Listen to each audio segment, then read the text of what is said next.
bawa kepada saya punya course Prof. Baik, sains revolusi ni dia jadi kekacauan terutama pada saya sendiri.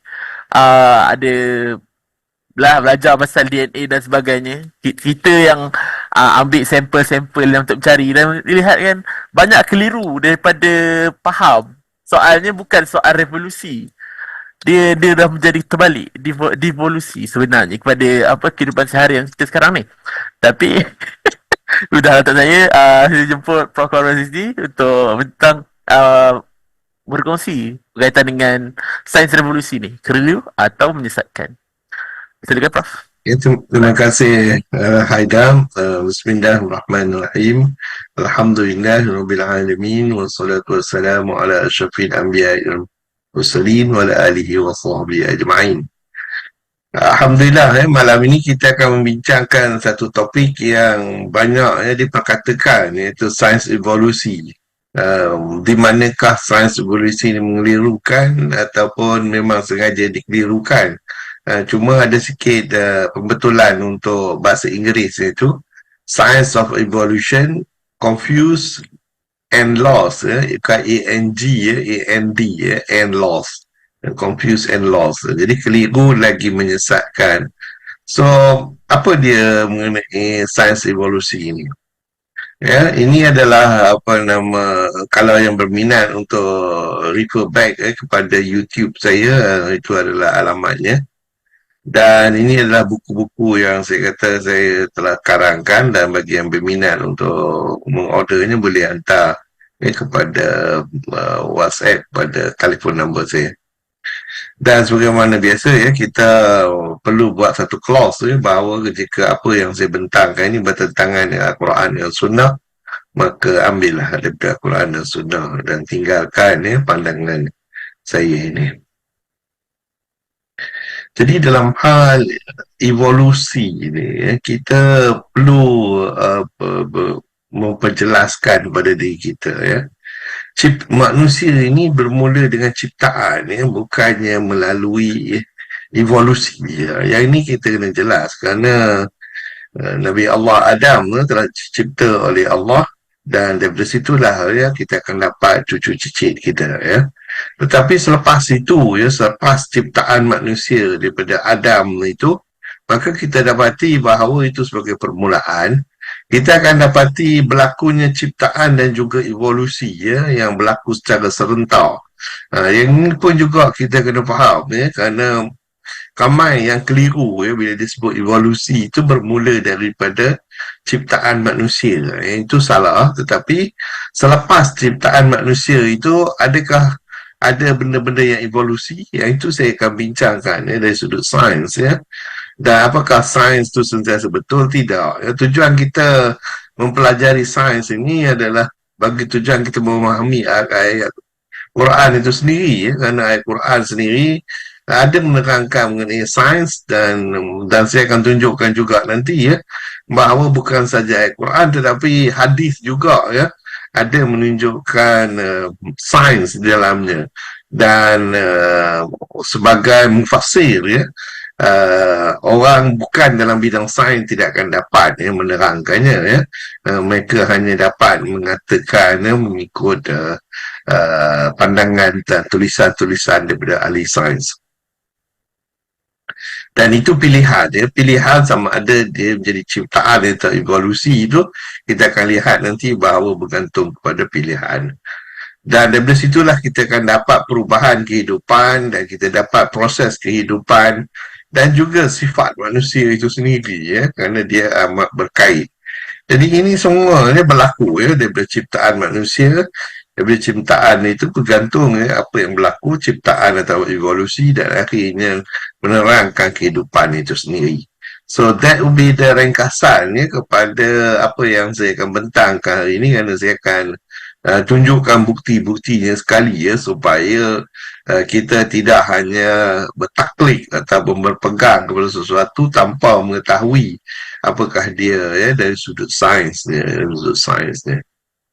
Jadi Allah berfirman dalam Al-Quran, dalam surah Al-Hajj, menerangkan bagaimana keadaan manusia ini. Allah menjadikan kamu dari tanah kemudian dari titik semani, kemudian dari segumpal darah, kemudian dari segumpal daging yang sempurna kerjaannya dan tidak sempurna. Kami jelaskan kepada kamu dan kami tetapkan dalam rahim, ya, apa yang kami kendaki sampai waktu ditentukan. Kemudian kami keluar kamu sebagai bayi. Kemudian dengan beransur-ansur kamu sampai kepada kedewasaan, dan di antara kamu ada yang diwafatkan dan ada pula kamu yang dipanjang ke umurnya sampai menjadi seakan-akan orang yang dahulu, ya. Dan kamu lihat bumi ini kering, kemudian apabila telah turun hari hujan, hiduplah bumi ini dan suburlah penumbuhan bermacam-macam tumbuhan yang ada indah.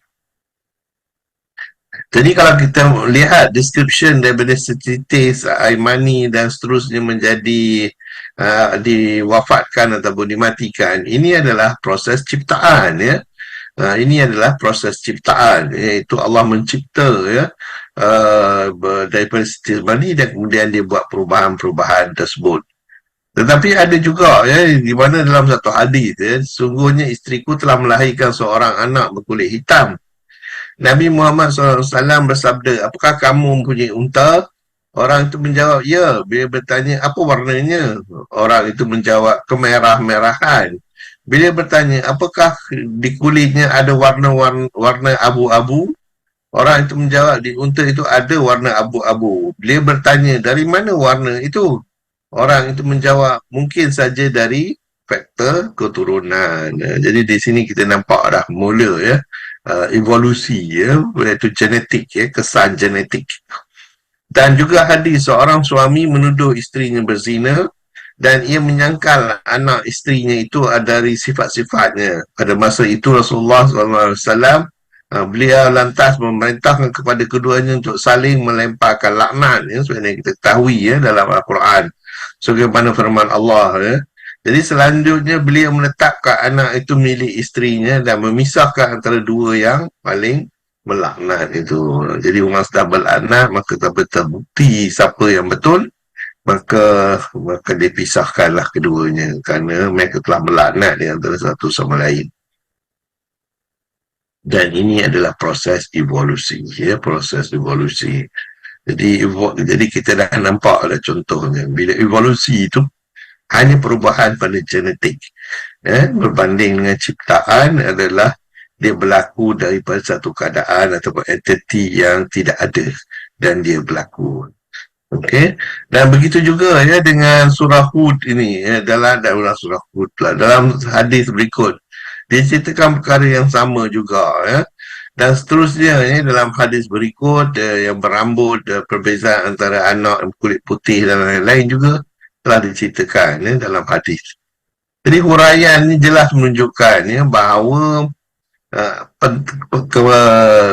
wujudnya, ya, evolusi ini wujudnya dalam kehidupan, ya.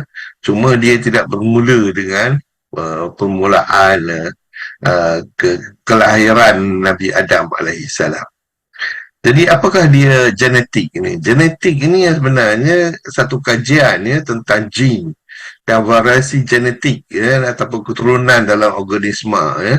Kerana setiap orang itu ada diwariskan, ya, dengan pewaris sifat-sifat, ya. Sebagai contoh yang ditunjukkan ini satu telur dan juga sperm. Jadi apabila digabungkan, ya, kita akan dapat sifat-sifat, ya, daripada telur dan juga sifat-sifat daripada sperm tersebut. Jadi itu dia genetik, ya. Jadi pewarisan sifat dan mekanisme pewarisan molekul jin merupakan prinsip utama genetik lah. Dan kerana itulah genetik moden telah berkembang untuk mengkaji fungsi dan tingkah laku jin ini, ya. Dan proses genetik ini dapat dalam kombinasi dan persekitaran alam dan pengalaman organisma untuk mempengaruhi perkembangan tingkah laku, dan selalunya dirujuk sebagai perbandingan, ya, di antara satu entiti dengan entiti yang lain. Okey. Dan DNA ni, ya, mempunyai struktur helix, ya, iaitu seperti corkscrew, ya. Jadi model helix Dewey ini mereka mempunyai dua helai DNA dengan nukleotide menghala ke dalam, ya. Jadi struktur ni untuk mudah je kita boleh potong kat tengah, maka dia akan terpisah dan boleh diulang-ulang lagi pada tempat lain. Jadi struktur DNA ni boleh mewarisi fungsi-fungsi je, dan membentuk sifat-sifat bagi makhluk tersebut. Dan ini dinamakan, kerana itulah mereka ni dinamakan kod genetik, iaitu RNA, iaitu salah satu. Kalau DNA itu ada 2 helix, tapi kalau ada satu kita panggil RNA. Okey, jadi ini contoh lagi sekali bagaimana proses itu berlaku.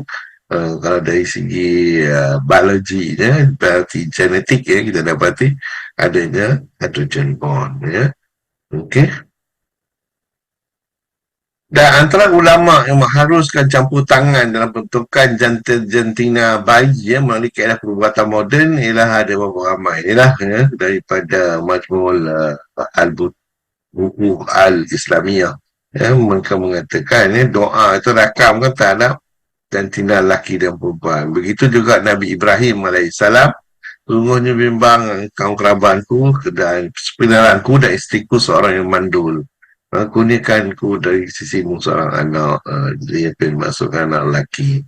Begitu juga kita dapati senang Maryam ketika dia sebelum dilahirkan juga, dia mengharapkan dia adalah lelaki tetapi dapat Maryam.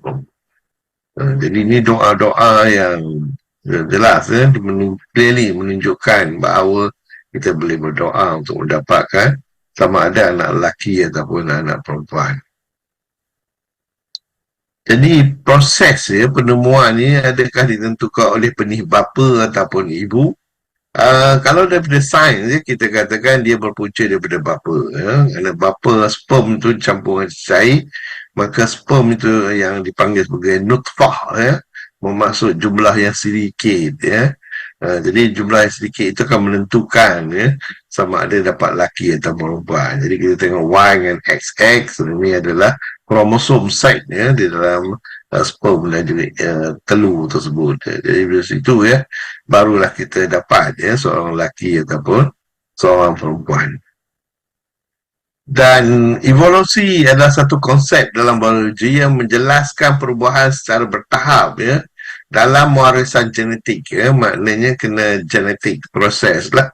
Maknanya gene dia berubah daripada satu keadaan pada satu keadaan yang lain. Itu dinamakan evolusi. Cuma sekarang ni kita dapati terlampau ditumpukan kepada Charles Darwin yang telah membuat kesilapan yang banyak lah. Dia tulis On the Origin of Species pada tahun 1859. Kita dapati argument dia tak logik dan tidak saintifik. Jadi ada beberapa dasar konsep evolusi ni. Warisan genetik itu ada syarat dia kalau kita nak dapat evolusi. Warisan genetik, variasi genetik ataupun seleksi alam. Jadi ini 3 ini saja. Kalau lain adaptasi, perubahan secara bertahap, desentrisi bersama dan bukti evolusi itu yang bila dikatakan evolution. Tetapi apa yang Darwin buat sebenarnya tidak ada bukti yang jelas. Jadi kita boleh lihat ni bagi seorang anak dia warisi dari genetik orang tuanya. Contoh di sini mata anak ini mungkin ikut mata ayah, gigi dia ikut ayah dia, adakah dia pemarah, jadi dia ikut siapa, mak dia ke ataupun ayah dia. Nah, ini adalah daripada kromosom yang ada dalam nukleus setiap sel. Jadi dari situlah dia akan diwarisi oleh anak tersebut. Okey, yang telah diterang dalam hadis tadi. Jadi ciri-ciri fizikal ini memang kita lihat daripada anak-anak ibu bapa. Kadang-kadang kita tengok rupanya kita pun boleh lihat bahawa sama ada dia mengikut ibu atau mengikut bapa. Jadi rambut dia sama kerinting, lobo stringnya dia bebas atau melekat, jeragat dia, lesung pipit dia, cekapan tangan dia, kiri ke kanan, warna rambut dia, warna mata dia dan dominan ke atau resesif ke. Jadi ini bergantung kepada bagaimana jin ibu bapa tersebut dan akan dipindahkan kepada anak itu. Jadi sifat-sifat ini, pewarisan yang dominan atau resesif ini akan berlaku lah Kalaulah dia dominan, maka variasi dia dalam jin kita akan lihat ya, warna mata dan rambut ya. Jadi daripada 20 jin dan pengawal protein ini, maka kita akan dapati rambut itu akan mengikut warna. Dan variasi jin juga melibatkan melanin yang menentukan warna mata ya. Ada setengah mata biru, ada setengah mata hijau, dan kebanyakan kita ya di Southeast Asia ini, warna Asia adalah berwarna brown ya, warna coklat ya. Jadi pandangan yang mengatakan yang bahawa descendant apa semua ni memang ada disebut dalam Al-Quran bahawa semuanya, dan apakah orang kafir tidak mengetahui bahawasanya langit dan bumi itu kedua dahulunya adalah sesuatu yang padu, kemudian akan pisahkan antara keduanya, dan dari air kami jadikan sesuatu yang hidup, maka mengapa mereka tidak juga beriman. Jadi dia jelas bahawa kehidupan itu datang daripada air ya. Air itu penting.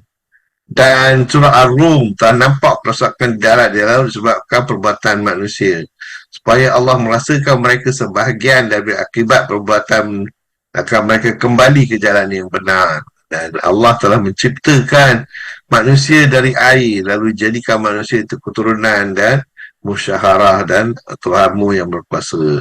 Jadi dia ciptakan itu sama ada dari air, bahkan sebagian dari itu yang berjalan di atas perut ya, tengok macam ular ni.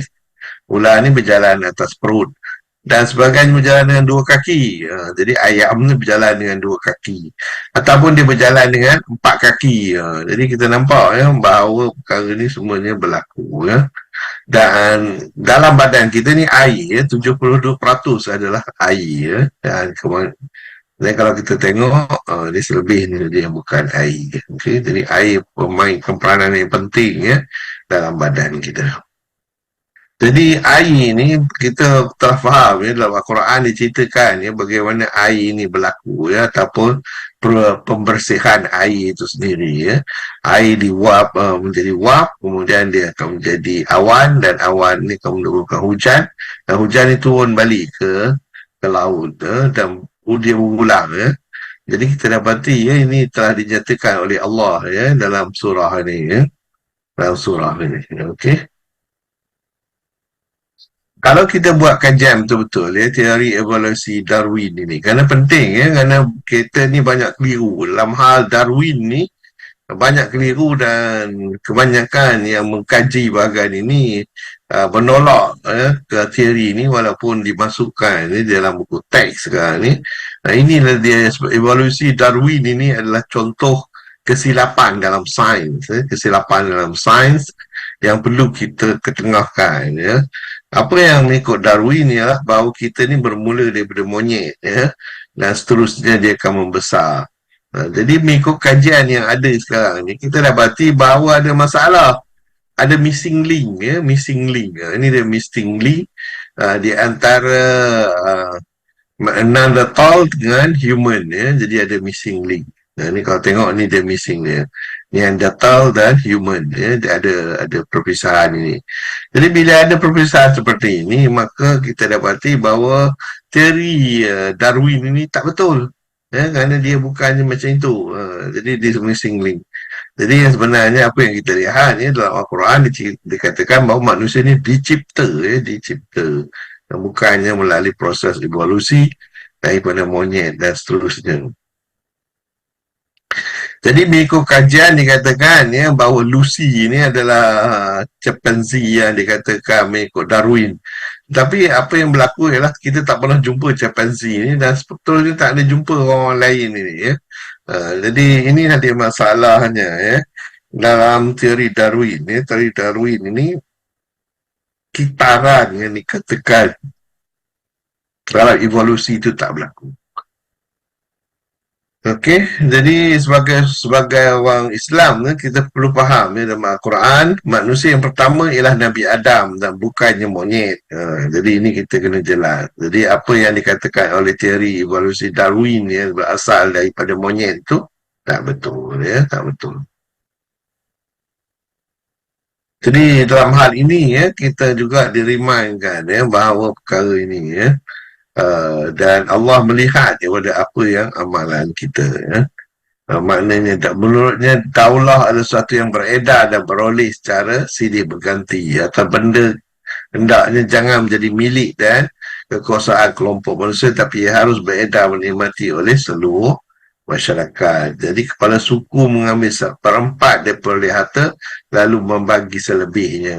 Jadi satu tradisi masyarakat jahiliah yang kita tak galakkan, ya, terutama pemimpin sekarang ni, dia membagikan projek-projek kepada keluarga dia saja, ya, tetapi tidak pada orang lain. Jadi ini telah dilarang, ya, oleh Allah dalam surah Al-Hasyr ayat 7, ya, bagi siapa yang ingin tengok, ya, adakah larangan ini, ya, di dalam Al-Quran. Memang ada, ya.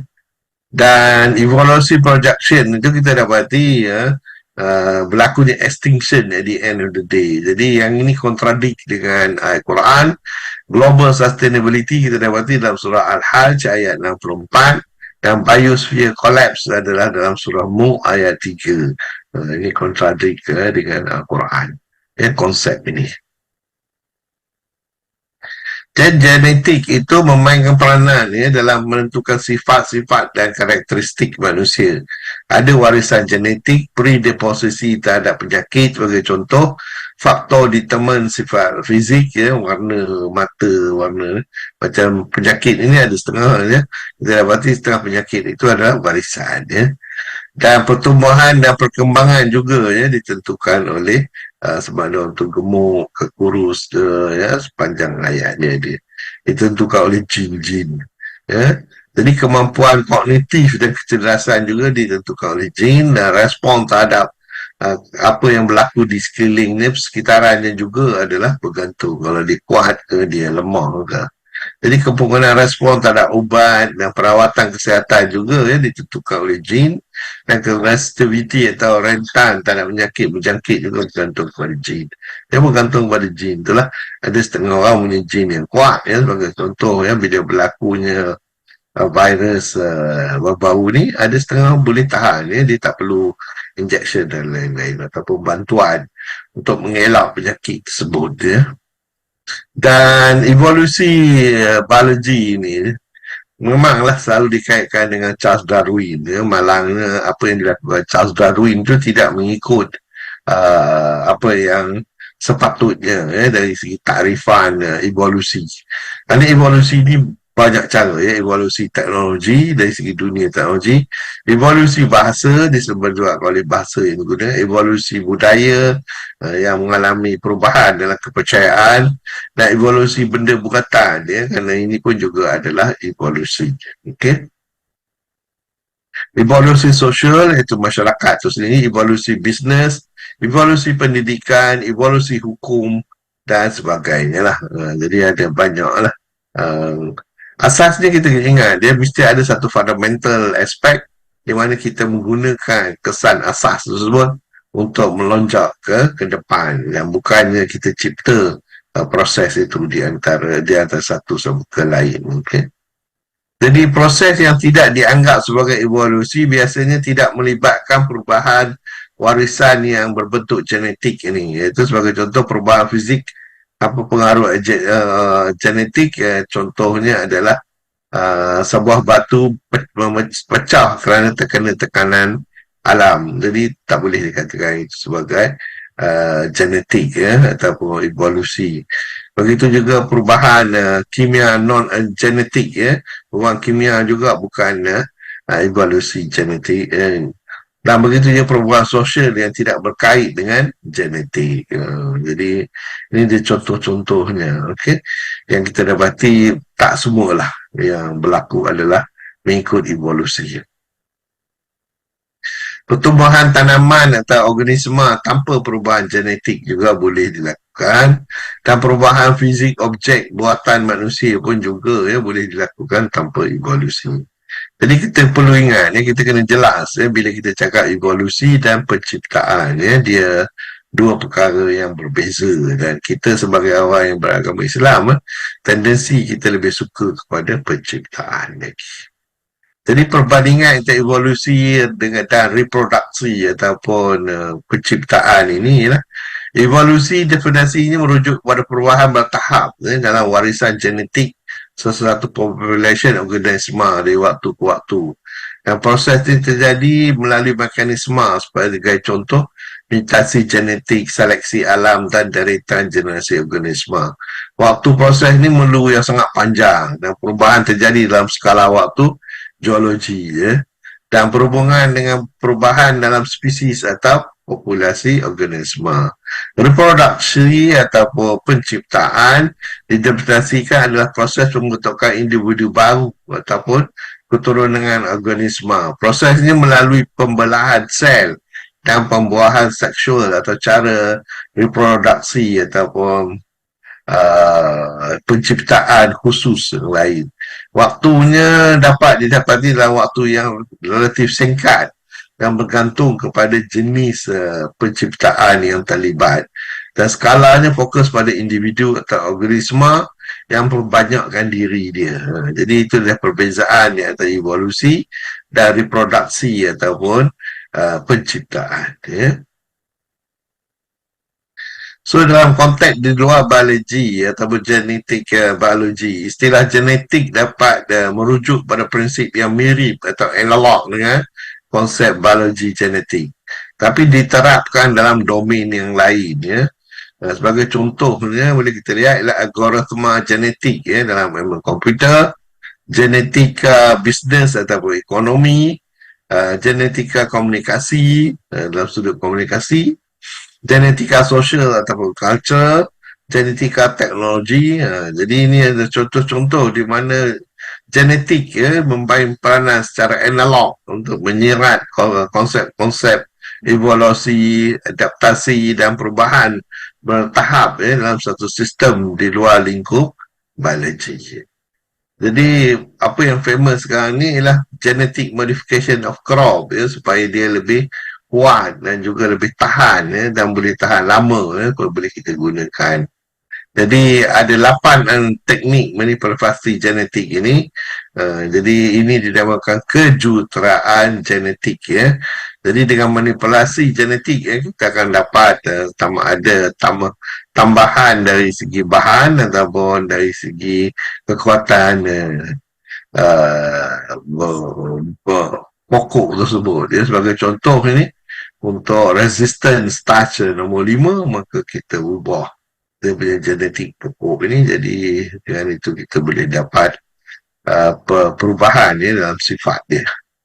Jadi manipulasi gene boleh dilakukan melalui berbagai alat dan teknik, ya, melalui pengekstrakan DNA dan RNA, PCR, tindak balas rantaian polimerase, melalui enzim, yang kita masukkan enzim, sama ada kita gunakan ligase, DNA polymerase, itu adalah contoh-contohnya. Ataupun kita buat gel electrophoresis, ya, hybridization dan selatan dan utara, vektor, kenderaan, pengklonan molekul, DNA dengan rekombinasi, maka kita dapat klon, ya. So 3 tu transduksi, pemindahan dan transformasi, ya. Jadi transduksi, kita masukkan DNA asing ke dalam vektor virus, ya. Transfeksi mengenali pengenalan paksa molekul kecil seperti DNA ke dalam sel eukariotik, ya. Jadi kemudahan pemindahan biasanya dalam proses elektroporasi, kalsium fosfat, senapang gene dan suntikan mikro. Dan transformasi pula ialah mengambil DNA oleh sel bakteria dari persekitaran. Jadi daripada sel ni kita recombine untuk membentuk yang baru, ya. Jadi kesimpulannya, kaedah yang disenaraikan untuk manipulasi gene dia dilakukan untuk teknik-teknik ini, sama ada kita buat secara in vivo ataupun ex vivo, ya, dari luar ataupun dari dalam. Jadi turutan itu bergantunglah kepada kita, ya, bagaimana kita nak buat perkara ini. Adakah kita memerlukan GMO ini untuk kehidupan? Ini sekarang ni contoh, GMO ada macam-macam, harian papaya, soya bean, alfalfa, iaitu rumput, cotton oil, sugar beet, telur, daging, honey dan dairy dan macam corn. Ini semua adalah GMO. Adakah kita benar-benar memerlukan GMO ini untuk memberi makanan kepada dunia, ya? ini satu soalan yang perlu kita fikirkan lah, ya. Kerana masa depan, ya, penduduk makin ramai, ya, tetapi mengikut kajian terbaru sekarang ni penduduk dah berkurangan, ya. Jadi mungkin tak perlu dah GMO ni. Tujuan GMO dalam kejuruteraan genetik di sini ialah supaya mendapat varieti tanaman yang lebih baik dan boleh tahan lama, terutama dari segi rentangan kemarau dan juga nutrisi. Jadi dengan cara itu kita akan dapat, ya, banyak hasil, ya, dalam untuk pembekalan makanan, ya, semasa.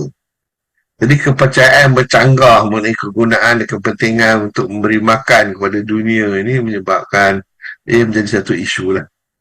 Cuma itulah kita dapati bahawa populasi ini sekarang dah mula menurun, ya, rather than bertambah. Jadi dalam hal ini, ya, kita perlu melihat semula, ya, sama ada perlu atau tidak yang menggunakan GMO ni. Tambah pula, ya, dengan revolusi hijau, jadi pengeluaran jenis taman yang menghasilkan hasil yang tinggi dengan pengeluaran bijiran dan gandum menggunakan bahan kimia dan baja yang berlebihan. Jadi penggunaan genomik dan teknik genetik adalah penting seperti dijelaskan tadi. Tapi apakah kita perlu, ya, untuk makanan dunia pada masa ini? Jadi kelebihan GMO macam saya katakan tadi lah, kita ubah genetik dia supaya dia menjadi lebih kuat. Sebagai contoh projek jagung toleransi kemarau di Afrika, maknanya boleh tahan kemarau dan boleh hidup. Begitu juga, ya, di Zimbabwe juga pernah dilakukan perkara ini. Jadi penyembinaan mitos mengenai GMO ni, ada beberapa mitos lah, mengenai GMO ni. Mitos yang beredar mengenai GMO ialah plot yang perkenalkan negara untuk mengawal negara bangun. Tapi ini kita kena letakkan ke tepi lah.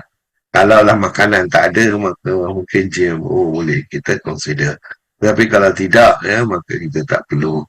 Jadi kalau kita tepikan, adakah kita bersedia untuk GMO ni? Itu soalannya sebenarnya.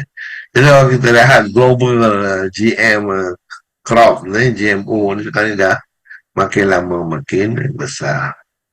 So ingatlah kita, ya, bahawa dalam kehidupan ini penciptaan manusia, lepas itu adalah melalui proses reproduksi ataupun penciptaan.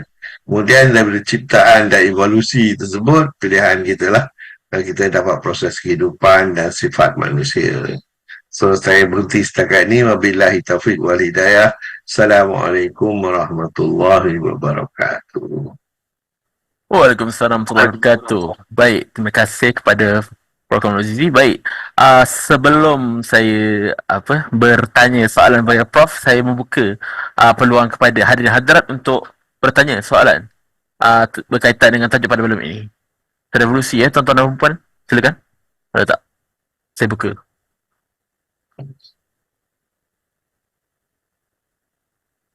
Kalau tiada, baik Prof, saya tertanya-tanya lah.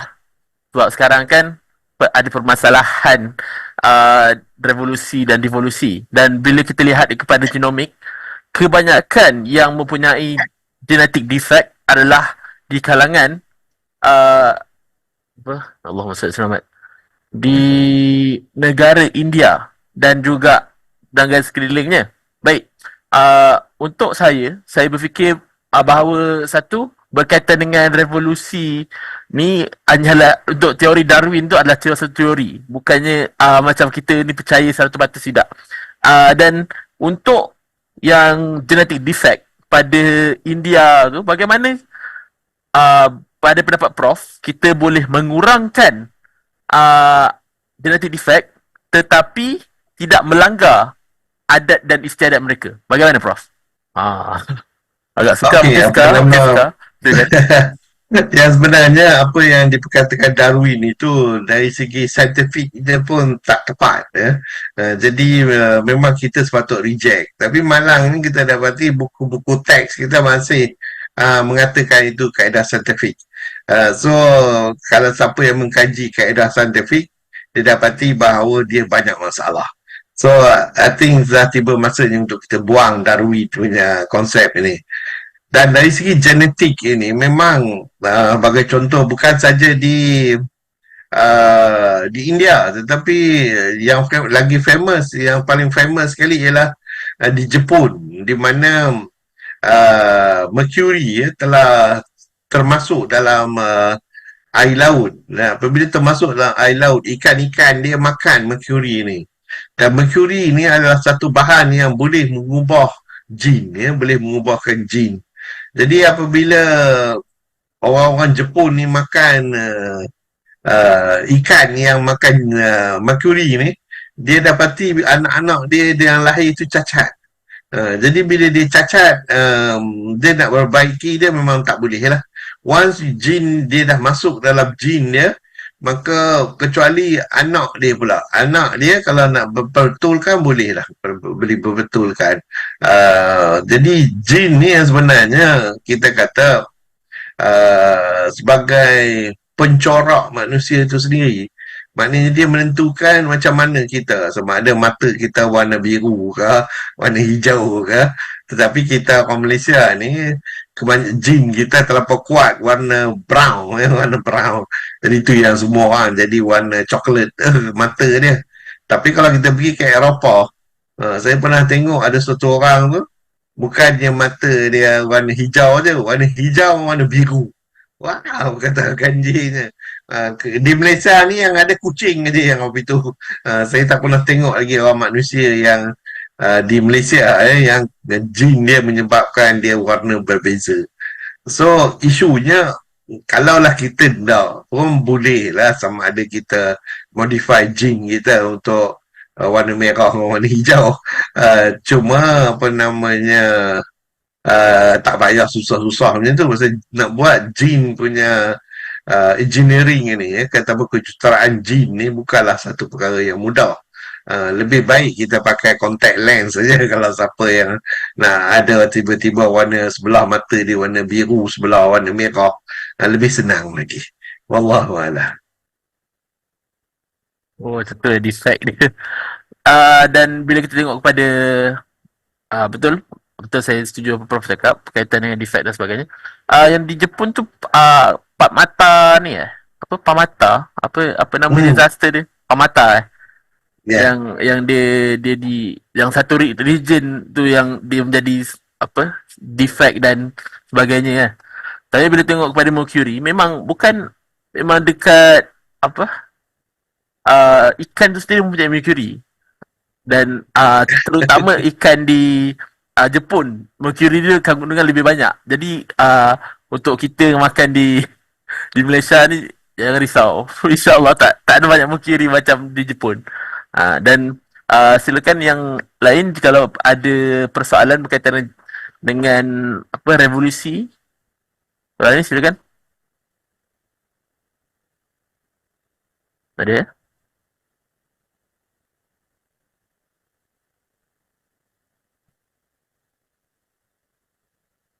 Okay, kalau tiada, baik satu persoalan lagi. Ini tak tahu ada kaitan atau tidak sebab saya berfikir ini adalah soalan devolusi di mana buat masa sekarang terutama di US mereka kata saya sudah menjadi perempuan, saya sudah jadi lelaki dan untuk saya itu adalah bentuk devolusi yang di mana mereka sendiri kecelaluan identiti dan bila dilihat benda ni satu merosakkan future generation di mana mereka meletakkan budak ni kita bagi beta blocker, alpha blocker dan sebagainya. Baik, dari segi genetik ada tak dia apa menukarkan chemistry otak untuk menjadikan aku dah jadi perempuan atau aku dah jadi lelaki, aku kena buat reconstruction balik. Macam mana Prof? Adakah dia efek kepada benda tu ataupun just itu hanya kepada kecelaruan identiti? Dan tambahan pula kepada yang diberikan apa hormon blocker kepada anak-anak kecil, adakah dia akan merosakkan genetik kod itu sendiri? Silakan Prof. Okey, dalam hal genetic code ni sebenarnya ada beberapa sumber lah yang boleh mengubahkan dia. Salah satunya adalah mercury lah. Perkara yang kedua ialah sinaran ya, cahaya sinaran radiation juga akan boleh menyebabkan perubahan kod itu. Tapi selain daripada itu memang kita tak nampak lah kecuali sengaja buat pilihan. Tetapi dalam hal ini kita kena ingat, kita sebagai orang Islam ini, kalaulah kita dilahirkan sebagai lelaki, kita ibu bapa dia kena make sure, dia kena ajar dia untuk menjadi lelaki. Kerana telah dinyatakan juga oleh Rasulullah bahawa ibu bapa yang menentukan ke mana dia pergi.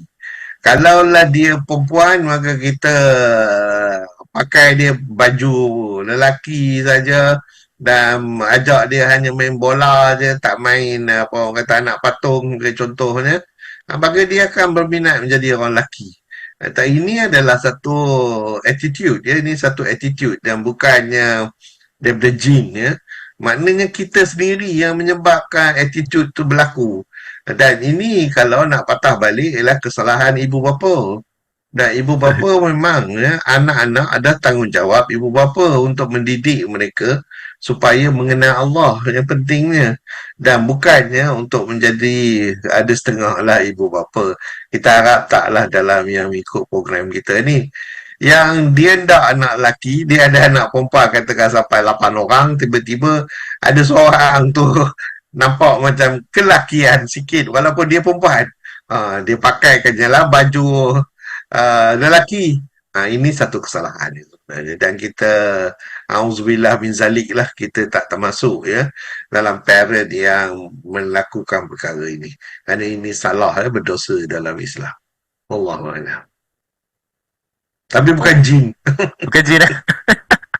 Sebab apa, ada kenalan saya online yang dia perempuan tapi dia kata dia nak mula ambil hormon lelaki sebab dia katakan lelaki lebih bagus dari perempuan oleh kerana dia punya ability of sports ability dia lebih tinggi perempuan. Balik lelaki perempuan tak sama pun, kenapa dia nak jadi lelaki? Itu agak keliruan kat situ. Maksudnya kita nak cakap ini salah, awak perempuan bukan lelaki.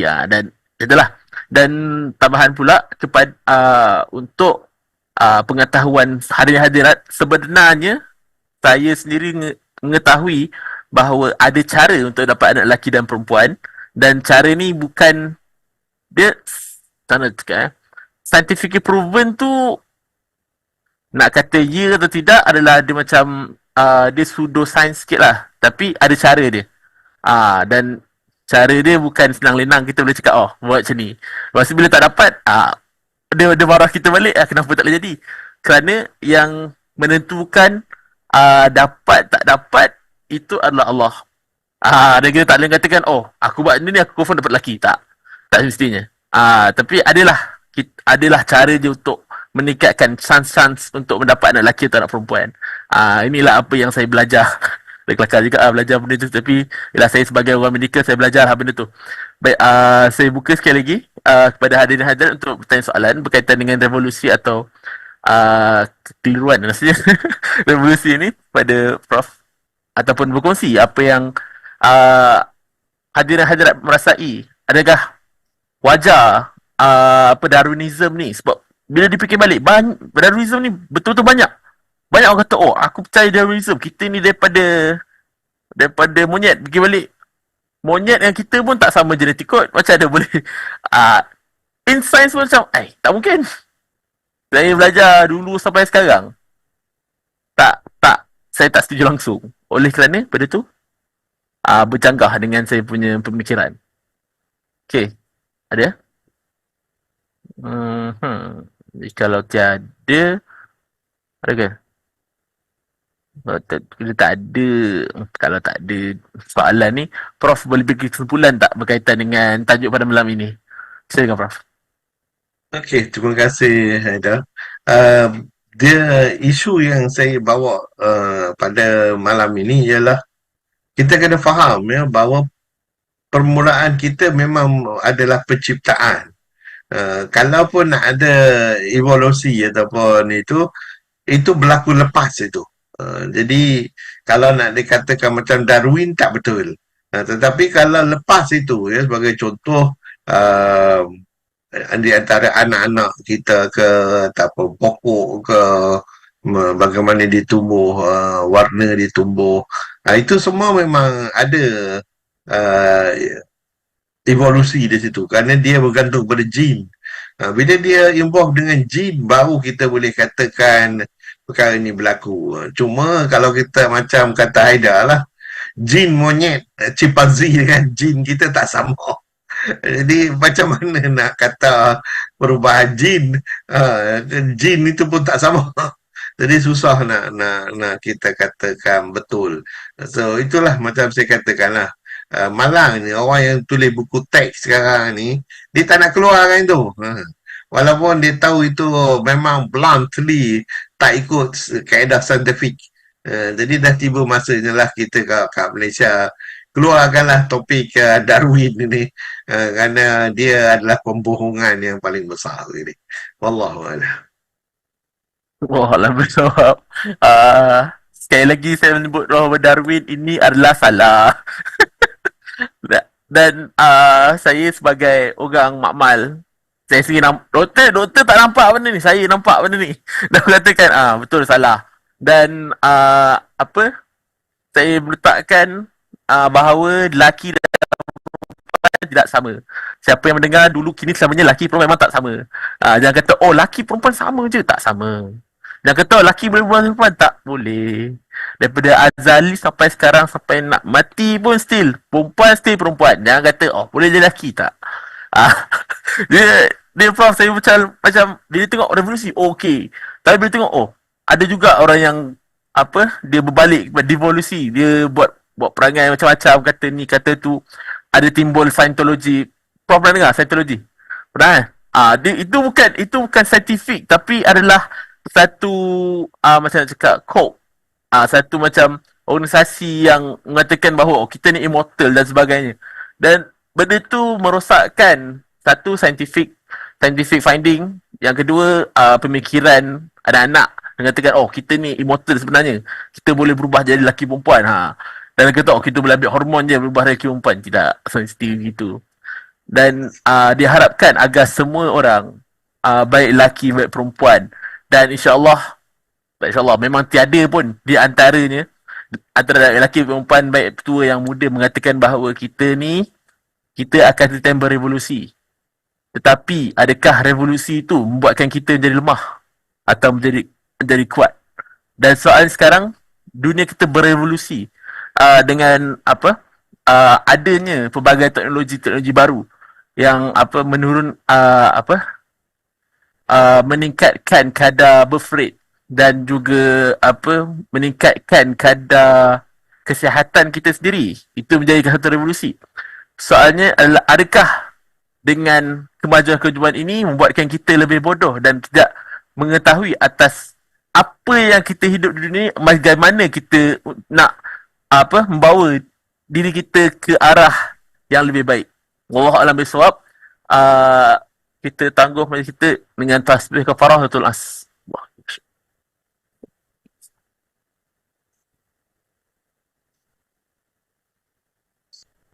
Amin amin rabbal alamin. Semoga apa yang telah dikongsikan pada malam ini menjadi buah fikiran dan topik-topik pada usaha usrah dan juga perbincangan di masa hadapan. Wallahu a'lam bishawab. Assalamualaikum warahmatullahi wabarakatuh. Salam sejahtera, salam sejahtera. Selamat malam. Terima kasih Haidar. Terima kasih Prof. Okay, terima kasih. Terima kasih semua. Jumpa minggu depan. Terima kasih Prof. Assalamualaikum. Waalaikumsalam. Assalamualaikum. Terima Ya, sihat. Sehat. Alhamdulillah. Mana ini TOT Madani dekat Penang, Prof. Prof ada kat Penang? Tak ada dah. Okey. Waalaikumsalam. Assalamualaikum.